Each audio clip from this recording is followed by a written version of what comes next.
Hi, this is Nick Freitas, and welcome back to Making the Argument. Today, we're going to answer all of your questions on free trade, fair trade, protectionism, and of course, how all this affects lumber prices. All right, before we do that, I just want to make you aware of something. If listening to me ramble on for 45 minutes to an hour is just too much, but you would like to get some of these ideas in short, 3-minute snippets, and I want you to go check out the Y Minutes. Y Minutes is another program where we take an interesting topic, such like the one we're doing today, but we illustrate the points in about a 3-minute story where we explain an underlying principle and hopefully show you something in a perspective that you've never considered before. So the Y Minutes, check that out.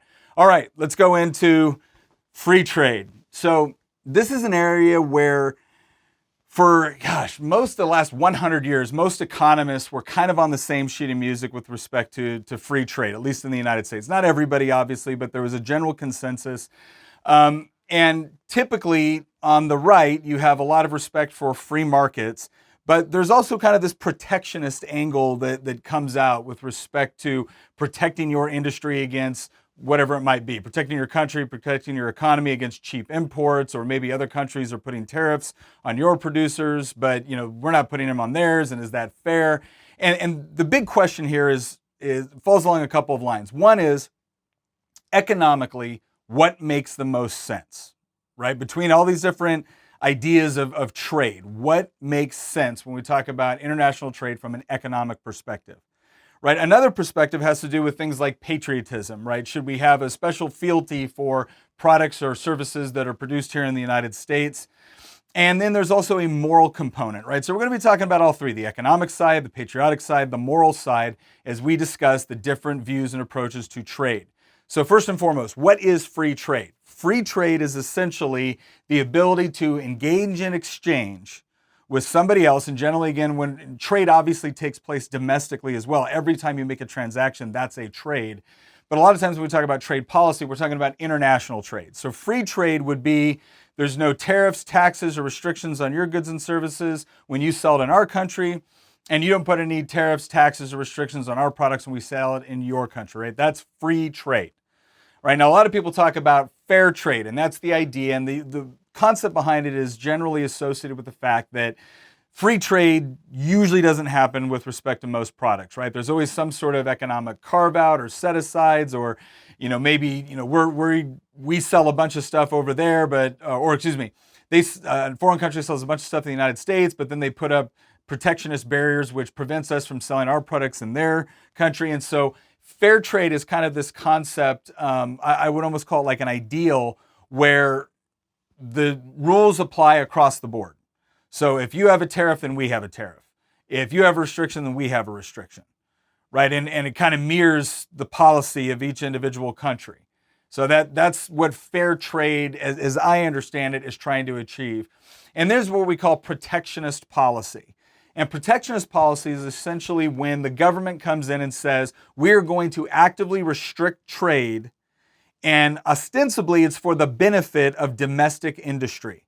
Okay, so you might see this in the form of a sugar tariff, right? We have sugar tariffs in the United States, which says that if you're going to produce sugar overseas and then sell it in the United States, we tax it at a higher level in order to protect the American sugar industry.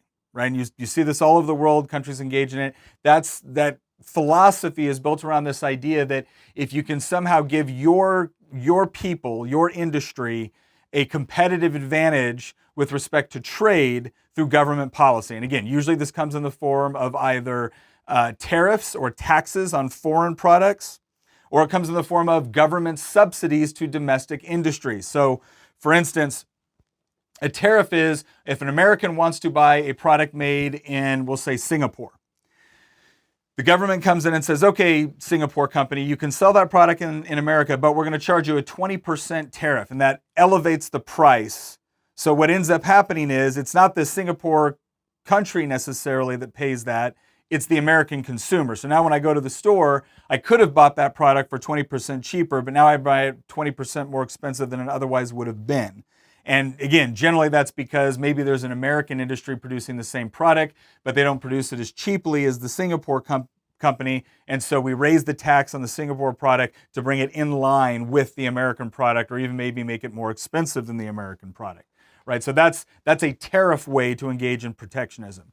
Another way to gain in that kind of protectionism is to subsidize a domestic company. So you say, okay, the taxpayers we're going to put so much tax dollars into a particular industry, right? Maybe it's solar panels.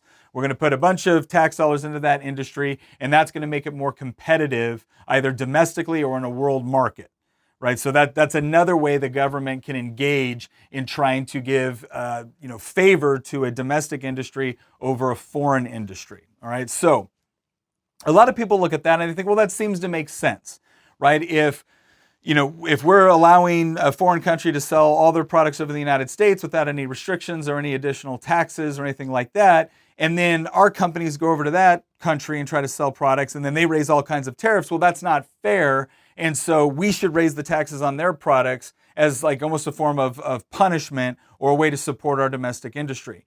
The question is does it work, right? Because on a moral level, that seems to make sense. You don't want to do business with me? Fine, we're not going to do business with you. And here's what I'd say on the moral side. And this is also on the economic side. On the moral side, we get it, right? It's not fair that you're putting me at a competitive disadvantage, right, when we're not putting you at a competitive disadvantage. So I completely understand the frustration associated with that, right? And I share that frustration. I want countries to, again, apply the same rules to us that we're applying to them. If we're making it easy for them to sell products in our country, I want them to make it easy for us to sell products in their country, right? I get the moral component there. Here's the economic reality, right? And again, I'm not making a moral question of this. I'm just explaining it is what it is, right? And you can take this however you want it. It turns out that even if a country is not allowing you to sell products within their borders without high tariffs or high restrictions or whatever else it might be, but you're allowing them to sell in yours without those additional restrictions, it doesn't help your country to then tell your consumers, well, in retaliation for the fact that that country is not allowing us to sell goods and products from America, we're not going to allow them to sell goods and products in the United States. That doesn't actually help your country. Now, you could make an argument that if you get into a trade deal and your strategy is essentially to say, look, if you're not going to lower tariffs on ours, then we're going to put tariffs up on yours. And if that convinces them to lower their tariffs, then that's good for both countries. If they refuse to lower their tariffs and you raise yours, that actually hurts both countries. Let me demonstrate this through just a basic example, right? And a lot of people say, well, this is overly simplistic. It really isn't, right? The principle remains. Let's say that you're a farmer and you have a couple of different crops. Maybe you have corn, maybe you have wheat, soybeans, whatever it is. And let's say there's a local grocery store that you shop at. So you do all your grocery shopping at that grocery store, and you also sell that grocery store some of your corn, right? They buy your corn. And one day, the owner of the grocery store comes to you and says, hey, I'm sorry, we're not going to buy your corn anymore. Maybe we're going to buy it from a different supplier, or maybe we're going to try to grow it ourselves, and we're going to try to just, produce that in-house. Now, in that moment, you're upset, right? You just lost a customer. That's someone that is no longer buying your corn. Now, here's the question you got to ask yourself. Does that mean you are no longer going to go to that grocery store and buy milk and eggs and bread and beef or whatever else it is you get from the grocery store? Now, if there's another grocery store close by, maybe that's exactly what you do. Maybe you go to a different grocery store. But maybe the other grocery store is a lot more expensive. So this begs the question, are you better off by paying more for all of your groceries by maybe ordering it from somewhere else, or maybe taking a longer drive to a different grocery store, or going to a grocery store where maybe they don't have the products you want, but it's kind of similar, or maybe it's more expensive? Are you better off by refusing to do business with the company that is no longer doing business with you? Chances are you're not. Now, I'm not saying that everything is still equal. Obviously, the relationship that you have with that grocery store isn't as good as it used to be, because it used to be that you were trading with them and they were trading with you. Now, you're just taking stuff from them, right? They were buying your products, you were buying theirs. Now you're just buying their products, right? So there's a trade imbalance. But the question you have to ask yourself is, would you be better off by refusing to get the things that that grocery store provides, or by paying higher prices to go somewhere else? Have you helped your situation, or have you hurt your situation? Well, I would argue that you've actually hurt your situation. Now, you've not only lost a customer for your particular product, but now you've lost a source of the products you want to buy. Now, again, you may decide for yourself that it's worth it. You may say, you know what, I don't care. I'm not doing business with them because I don't like how they treated me. Or you might decide that, okay, fine, if they're not going to buy my corn, I'll sell it to somebody else, or whatever it is. There's 100 different responses that you could have to that grocery store that is no longer buying your corn, but still has products and services that make your life better that you want to buy. The question behind tariffs or government restrictions on trade is not whether or not you individually want to make that decision. Now a third party, the government, is coming in and making the decision for you. So now let's say you think to yourself, gosh, this really stinks. The grocery store is no longer buying my corn, but I still like the prices for the other things I get there. There's still a reason to keep that relationship open. So I'm going to continue to shop there and, we'll work it out. But then the government comes in and says, no, you're not allowed to shop there anymore because we don't like what they did to you. Has the government made you better off by taking that decision away from you and making it for you? No, they haven't. You are financially, you are economically worse off because someone else has come in and restricted that trade. Now, again, you can be mad, you can be morally outraged at the fact that they no longer want to buy your stuff, but you still want to buy theirs. But your life is not made better by refusing to do business with them in whatever capacity still makes is still good for you. And that is a similar arrangement with respect to international trade.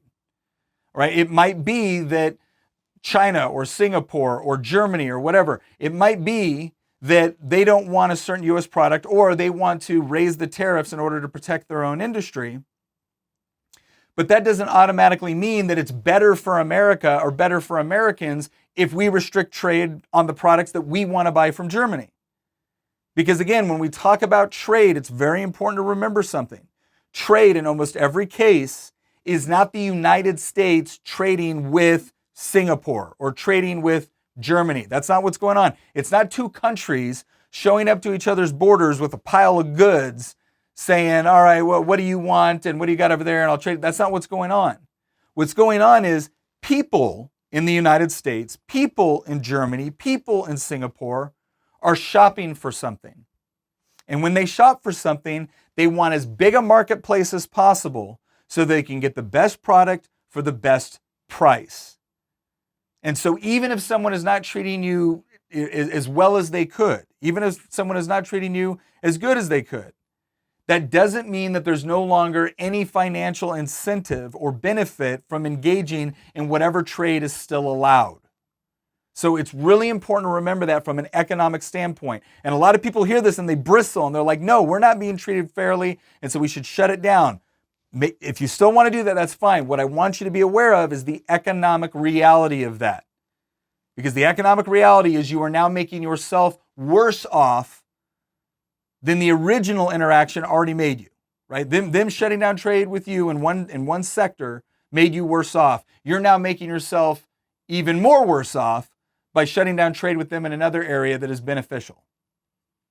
Okay, now again, there is something to be said for if you're sitting across the negotiating table, because this is the part where governments are involved. There's something to be said for saying, if you're going to treat us a certain way, we're going to treat you a certain way, but only if it works toward getting a freer trade system, right? Because in every situation, if you really think about it, all of us want free trade. We want to be able to interact with one another with as little interference from anybody else as possible. We certainly don't want third parties coming. I would never want my neighbor coming in and going, hey, Nick, I've decided you're not allowed to buy that brand. Why? Well, because I've decided for you that it's not good. Well, no, you don't get to make that decision. I get to make the decisions for me on what products and services I want to buy, and you get to make that decision for you.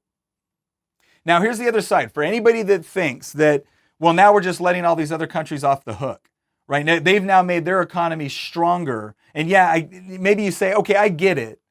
We're doubly worse off by raising tariffs or trade restrictions on them. But now, aren't they doubly better off? No. And here's why. All right. So let's look at it from the tariff perspective and let's look at it from the subsidy perspective, right? Is a country better off when they're protectionist, but the person they're trading with is free trade, right? Does the protectionist automatically end up better as a result of that? Because they're still getting what they want from us, but now they're not giving us what we want, right? So aren't they better off? Here's why they're not. First of all, if they raise tariffs on American products, what they're essentially doing is telling their own people, their own consumers, that they are no longer allowed to get the products and services that they want. They're actually making their people worse off by denying them access to a marketplace that their people might want. So they're actually hurting their people in order to engage in that kind of tariff. The other side of that is they're now propping up their a domestic industry by protecting them from competition. But here's the problem. You really can't ultimately protect a company from competition. You just can't. There's too many ways around it, whether we're talking about the black market, whether we're talking about the gray market, not to mention the fact that when you shelter a company from competition, you're actually making them worse off because now they don't have the same incentive to appeal to customers. They don't have to improve their products to the same degree as the competitive company does. They don't have to, fight over prices as much. Why? Because they're getting protection from the government. The same thing works with subsidies. When a government comes in and subsidizes that product, there's actually two problems with it. The first problem is they've now taxed their people, right? They've taken money away from their citizens, from the consumers, and everybody consumes stuff, right? They've taken money away from their people in order to give it to a particular industry. Right, that one industry that has protection from the government. They've taken their money and they've given it to that company. So now when that person goes and buys that product, they've already subsidized that product to some degree through their taxes. Not to mention the fact that, again, when the company looks at how do they organize, how do they develop, how do they conduct research and development in order to improve their product, they're less concerned about making the best product possible in a competitive market, and they're more concerned about using revenues in order to hire lobbyists or to get in close with the government in order to keep getting the subsidies, right? They're no longer competing for your patronage. They're competing for political power. And that ultimately hurts a company because you will be less competitive. You will be less able to adapt if at some point the government subsidy goes away, or now there's new people in power and they don't like you as much. And now you've got to compete in an open market and you're not able to do it.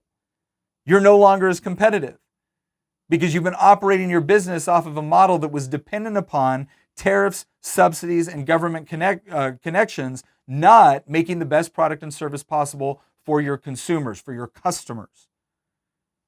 The other thing that is so interesting about subsidies, when a government subsidizes a company that is selling products overseas, so sometimes you'll talk about governments wanting to increase their imports as if that somehow makes your economy better by making goods and then sending them away, right? But you'll see politicians talk about this all the time. When a government subsidizes a company that is largely engaging in exports to other countries, sorry, I meant exports, not imports, exports to other countries. Here is what they're doing, and this is why we shouldn't be afraid of it, right? Because you'll get domestic businesses that say, well, it's not fair. The only reason why that company can produce something cheaper is because the government's giving them money, so our government should give us money. No. When a foreign government takes taxes away from their people and then gives it to one of their domestic companies in order to export goods to the United States, here's what is essentially happening. A foreign government is taxing their people in order to give us products at a cheaper price. Think about that. Because I want you to remember this the next time a U.S. politician says, well, in order to help our domestic industry, we have to give them tax subsidies. What they're really telling you is, I want to take money away from you and I want to give it to this company so they can make a cheaper product for someone overseas. Now, in that transaction, who just got wealthier? It wasn't you. It was somebody overseas. You could also argue that maybe it was the company that had the political connections that secured the subsidy. But even then, they're only wealthy for a while because if that subsidy goes away, they're not able to compete at the same level. So when another country is essentially taxing their citizens, stealing wealth away from their citizens in order to subsidize exports to the United States, honestly, our response should be, yeah, we'll take it. If you want to punish your own population to give us goods and services that make our lives better at a cheaper rate than we would otherwise have to pay for them, we'll take it. Because you cannot sustain that indefinitely. Either your people will rise up and will oppose it, or your companies will eventually hurt because they're not able to compete in an open and competitive market. It is not good policy. It does not make sense. All right, and this goes into the whole patriotic component. Because I've heard a lot of people on the right say that, well, we have to pass these tariffs to protect American industries because we should care about American companies and American workers. Here's what I'm going to tell you. I do care about American companies and I do care about American workers, which is why I don't like government subsidies and tariffs. For all the reasons I just mentioned, again, it gets the company to focus on government relationships instead of taking care of their customers. It makes them less competitive in an open market. And then that third component that is so important that I need you to understand is that every time the government does that, it is punishing not only every consumer, not only every American that went to the store to go buy, a table and chairs, or to go buy clothes or shoes or lumber. We're going to get to that later. Right? Every time the government does that, engages in that sort of that trade war mentality, that protectionist mentality, it is hurting every single American that goes to the store in order to buy those products that now have to buy them at higher prices. Right? That is what is transpiring when that takes place. But not only that, it's not just the consumer of the end product. It also hurts American industries. What do I mean by that? Well, let's say you have a tariff on sugar, like we do. You might say to yourself, well, look, what's the big deal? As a consumer, I don't mind paying a couple, $20-30 a year more to buy sugar if it means that we can employ a bunch of American workers in sugar farms in Florida, right? Maybe that's a sacrifice you're willing to make. Here's the issue, though. Every single company that uses sugar in what they produce is also getting hit with that additional cost. So it's not like you're going to the store and paying a little bit more for a bag of sugar. You're ultimately paying more for everything that includes sugar inside of it. Right now, the bill starts to go up for you as a consumer, and the bill starts to go up for all of those other industries. So all of those other American industries that is using the product that is now the so-called beneficiary of the tariff or the subsidy, all of them are now poorer because they have to spend more for something than they otherwise would have in order to produce what it is you want to buy. That is a real problem. That's why I emphasize this so much, is that economically, protectionist trade policy does not make sense from an economic perspective, from a moral perspective, or from a patriotic perspective. Now, having said that, are there times when a tariff might be appropriate? Yes, if you're at war with a country, it might make sense to engage in some sort of trade policy that is detrimental to the country that you're fighting against. But again, keep in mind, you're not making yourself better off economically by doing that. It's just that because you're at war with that country, the trade policy might hurt them more than it hurts you. It's almost like using chemotherapy for cancer. It's not that chemotherapy is good for you. It's just a whole lot worse for the cancer than it is for you.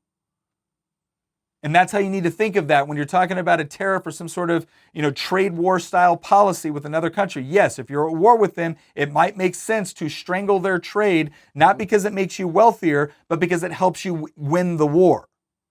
So there's a different purpose for it in that particular instance.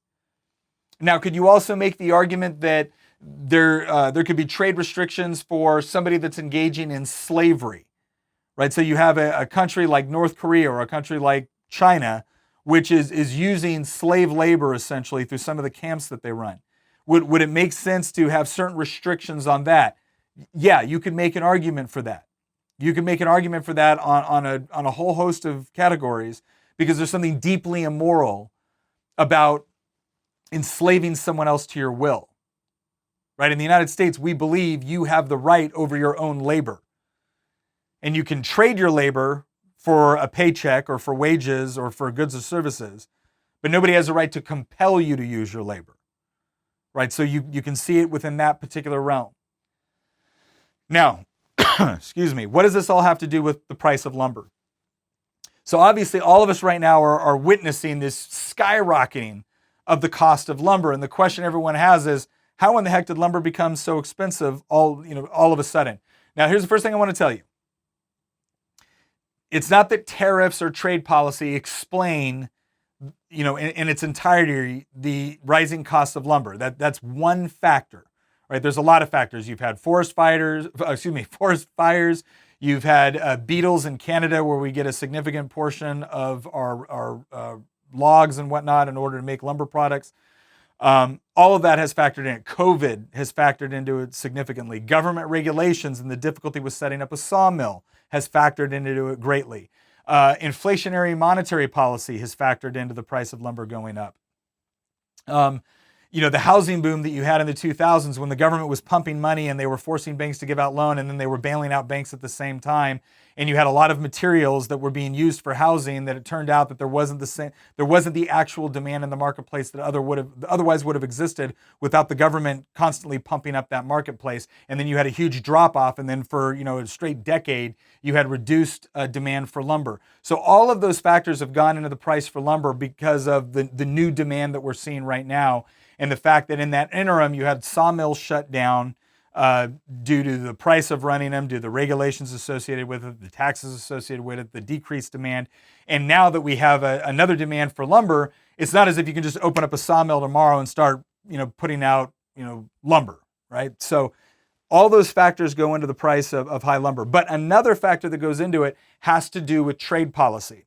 So we had tariffs that we were leveraging against China, and then China was leveraging tariffs against us. There was tariffs against Canada. So here's how a lot of this process worked. We log in the United States, but we also take a lot of logs from Canada. We then ship that lumber, right? Our domestic lumber, we ship it over to China. China then makes products with that lumber and then ships back the products that we then buy in our market, right? And because of the trade war that was going on with China, a significant amount of the lumber that we used to ship over there dropped. Right? They raised a bunch of tariffs on American lumber, so it no longer made sense for Chinese companies to buy American lumber. They bought it somewhere else. So that significantly dropped. Well, if you got less lumber going over there, if you got less, everything going over there, your own domestic production is now hurt by that. You see, that's why I say whenever a government says we're going to engage in protectionist policy in order to help domestic industry, what they're really doing most of the time is they might be protecting a certain industry, but then they're hurting other ones. Because demand fluctuates. Now, if demand fluctuates in one country, but the company can still sell its products to a different company, well, then when demand comes back up in the United States, that company still has the capacity to meet that additional demand. But if they went out of business because you started a trade war, or you were engaging in a trade war with another country, and they had to shut down their factory, now all of a sudden demand increases in this country, and we don't have the same capacity. And there is only one way, I always stress this, there is only one way that you can bring prices down while maintaining quality. And that is, you have to be able to increase supply to meet the additional demand. So again, I don't want to make it like trade policy explains the whole lumber issue right now. It doesn't. But it does play an important factor, and it illustrates the larger point I'm trying to make right now, is that the economy is far more complex than what any politician would have you believe. They would have you believe they can just push a button over here, we're going to raise this tariff, and that's going to help this industry. That may be true at the expense of all these other industries, at the expense of every single consumer. Well, we're just going to subsidize this industry in order to help them export into other markets. Okay, what you actually did was tax Americans for the purpose of selling cheaper products to foreign customers. That's what you did. And that's the reason why I wanted to go through these examples, is because I think it is so important for us to understand something that is so commonly misunderstood because of all the subterfuge that are put out by politicians that want to get reelected and are counting on the fact that you're not going to go and dig a little bit deeper into their claims. Because again, it's superficially plausible. It seems to make sense to us. If you're not going to allow our companies to trade with you, we're not going to allow your companies to trade with us. And therefore, we're in a better position now. No, you're not. You're both in a worse position. Right? Okay, you don't want to trade with us, so we're not going to trade with you. Well, at least you're hurting as much as we are. Maybe you are, maybe you aren't, but why should both of you hurt? Why wouldn't you want to hurt less? Because it's not overall good for your economy to hurt more, to pay more for products and services than you otherwise would. And that's why, again, this topic is so important, and I know I'm going to have people I know as soon as I put this up on my podcast that we're talking about free trade, I'm going to have people immediately come in and start to comment. Here's all I'm asking you. Listen through this whole listen through all my examples, and when you do have a comment or you do have a question, send me a question. Give me an example on where you think that protectionist trade policy might be better or might be good for us economically. Ask those questions. I'll be happy to answer them. All right, but let's do a quick recap, right? So you can make the argument when you can hear this, or when you hear a politician say this, you know which questions to ask them. All right, so first and foremost, free trade is nothing more than removing all the different extraneous barriers for people to engage in exchange. Whether I'm engaging in exchange with my neighbor or I'm engaging in exchange with somebody 8,000 miles away. That's what free trade is. It's removing all of the different artificial and legal barriers that would otherwise prevent us from engaging in exchange. Okay? Point 2. If someone refuses to buy something that you're selling, you are not automatically made better off by refusing to buy what they're selling. Now, should you have the right to not buy what they're selling if you don't want to? Yes. Should the government have the right to come in and tell you can't buy it because of that situation? No. And that's what a tariff is. It is government force intruding on your decision with the producer on whether or not you're going to exchange. All right? So you are not necessarily made better off by refusing to buy something from somebody because they won't buy something from you. And this also, point 3, the whole trade deficit question. I have a 100% trade deficit with my local coffee shop. I buy coffee from them, they buy nothing from me. Am I poorer as a result? No, I wanted the coffee more than I wanted the $5. They wanted the $5 more than the coffee. All right, so trade and exchange is multifaceted.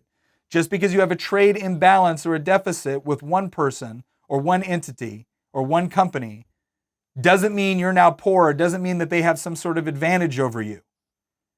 In most of our lives, we do a business with a lot of companies that never do business with us or never buy products from us, and then we sell things, whether it's products or services, to some companies who in turn, we never buy anything from them. So don't let politicians confuse you with this whole trade imbalance question. Fourth point, I'm getting caught up here.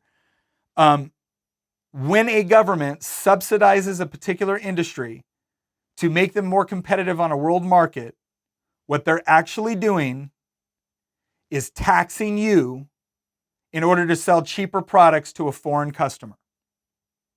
And I guarantee you, that explanation, which is 100% spot on, doesn't sound anywhere, you will never hear that in a campaign speech. It is not a sexy way to talk about it, but that's exactly what happens when a politician says, we're going to subsidize a particular industry in order to make their products more exportable to foreign customers. Right? That's the problem with subsidies. When a politician talks about tariffs, we're going to raise tariffs on a foreign company in order to protect domestic industry. Here's what I want you to hear. We're going to make it more expensive for you, both as a consumer and as a business owner. We're going to make it more expensive for you to get the product that you need, either to make your life better or to run your business, in order to help one industry that happens to be more politically connected than you are. Again, you will never hear that in a political speech, but that is exactly what is happening.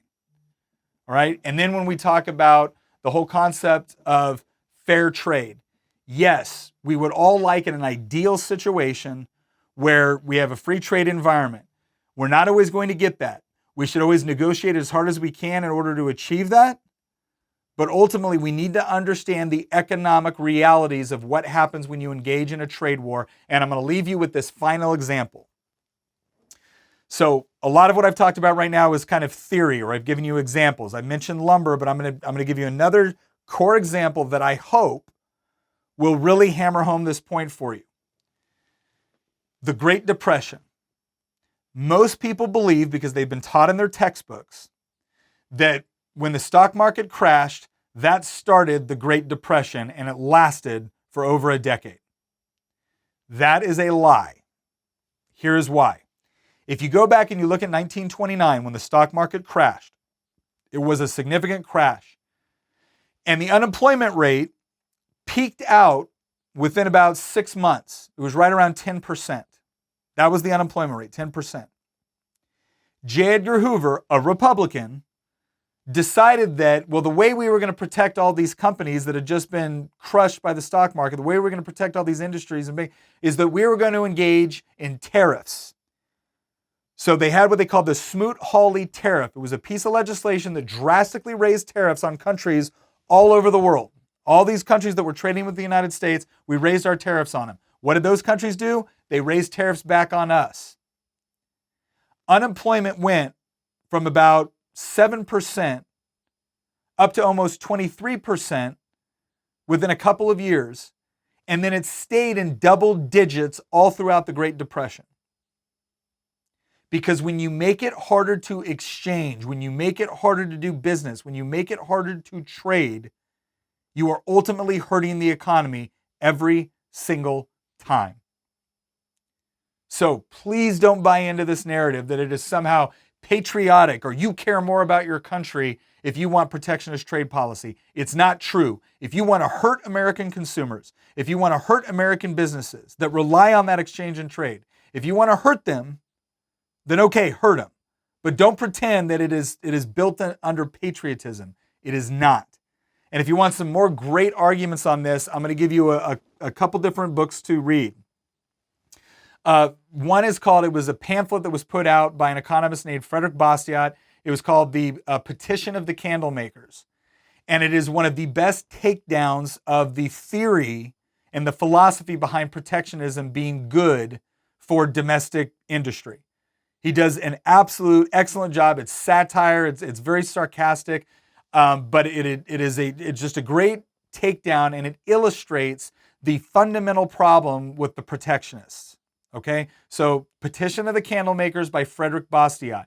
You can read it for free online. You can go on YouTube. They actually did one with animations where it's reading the text of that pamphlet, but I would really recommend that one. Another good one is go on to Milton Friedman, Free to Choose. You can literally go onto YouTube and Google Milton Friedman free trade, and he explains this. His Free to Choose video series also talks about the benefits of free trade. I cannot emphasize this enough. I really do believe for economic, for moral, and for patriotic reasons, we should be encouraging as much trade and as much opportunity that we have for American consumers and American producers. And you don't get that by having the government come in and telling you what you can and cannot buy and who you can buy it from. All right? And last takeaway, promise this is the last one. Last takeaway, just remember when we're talking about trade, especially international trade, we are not talking about the government of the United States trading with the government of Singapore or the government of Germany or the government of Brazil. We're talking about people in these individual countries having the freedom to be able to exchange goods and services with as little interference by the government as possible. That is what trade really is. It's not between countries, it's between people. Thank you very much for joining us. Once again, check out the Y Minutes whenever you get a chance. And as I've always said, like and subscribe. Like and subscribe. Helps us get this out. Really helps us push it out to a larger audience. Thank you very much. If you got questions on tariffs, got questions on trade policy, if you're really, really mad at me on anything I said, do me a favor. Leave me a comment. What's the best place to do it? YouTube and Facebook. That is the best place to leave me comments, and I'll get on there and I'll respond. Thank you very much, and we'll see you next episode.